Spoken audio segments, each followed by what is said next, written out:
அரை நூற்றாண்டுக்கு மேலாக ஈரோடு, திருப்பூர், கோவை மாவட்ட விவசாயிகளின் கனவாக இருந்த அத்திக்கடவு அவிநாசி திட்டத்தை முதலமைச்சர் ஸ்டாலின் இன்று தொடங்கி வைத்தார். இதுகுறித்து விவசாயிகள், பொதுமக்களின் கருத்துக்களை கேட்டறிந்தோம். தகவல்களை விவரிக்கின்றனர் செய்தியாளர்கள் பாஸ்கரன் மற்றும் சண்முகம். தென்மேற்கு பருவமழை காலத்தில் கோவை மாவட்டம் மேட்டுப்பாளையம் அருகே வனப்பகுதியில் உள்ள பில்லூர் அணை நிரம்பி பவானி ஆற்றில் வெள்ளப்பெருக்கு ஏற்படுகிறது. இதனால் பவானி சாகர் அணை நிரம்பி வெள்ள உபரி நீர் வெளியேறுகிறது. இந்த உபரி நீரை ராட்சத குழாய்கள் மூலம் ஆண்டுக்கு 70 நாட்கள் வெளியேற்றி கால்வாய் மூலம் கோவை, திருப்பூர், ஈரோடு ஆகிய மாவட்டங்களில் உள்ள 1045 குளம், குட்டைகளில் நிரப்புவதுதான் அத்திக்கடவு அவிநாசி திட்டம்.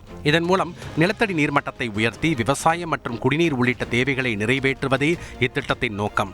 1960 அப்போதைய முதல்வர் பக்தவச்சலத்தால் அடிக்கல் நாட்டப்பட்ட இத்திட்டம் தொடங்குவதற்கு முன்பே கிடப்பில் போடப்பட்டது. பின்பு அரை நூற்றாண்டுக்கு பிறகு 2016 அதிமுக ஆட்சியில் தாக்கல் செய்யப்பட்ட இடைக்கால பட்ஜெட்டில் அத்திக்கடவு அவிநாசி திட்டத்தின் ஆரம்ப கட்ட பணிகளுக்கு 3,27,00,000 ரூபாய் நிதி ஒதுக்கப்பட்டது. தொடர்ந்து 2018 250 கோடி ரூபாய் நிதி ஒதுக்கப்பட்டு விரிவுபடுத்தப்பட்ட இத்திட்டத்திற்கு 2019 அப்போதைய முதல்வர் எடப்பாடி பழனிசாமி அடிக்கல் நாட்டினார்.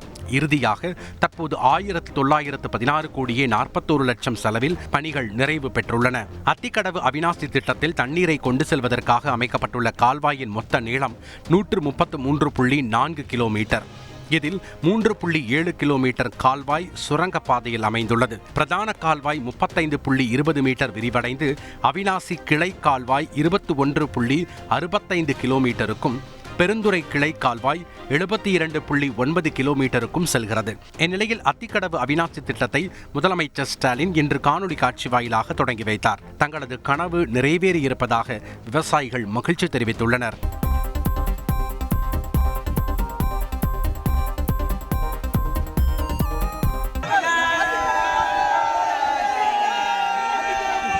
அதே சமயம் இத்திட்டம் மேற்கு பகுதிகளுக்கு பெரிய அளவில் பயனளிக்காது என்கிற கருத்தும் முன்வைக்கப்படுகிறது.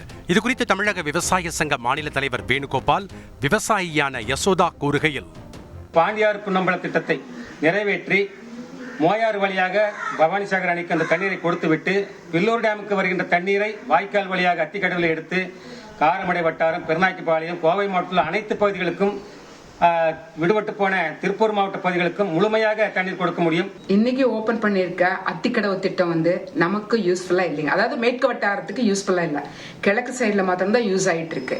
இனிமே புதுசா எங்களுக்கு அத்திக்கடவு திட்டம் ஓபன் பண்ணிட்டு கவர்மெண்ட் கண்டிப்பா இதை செஞ்சு கொடுக்கணும்.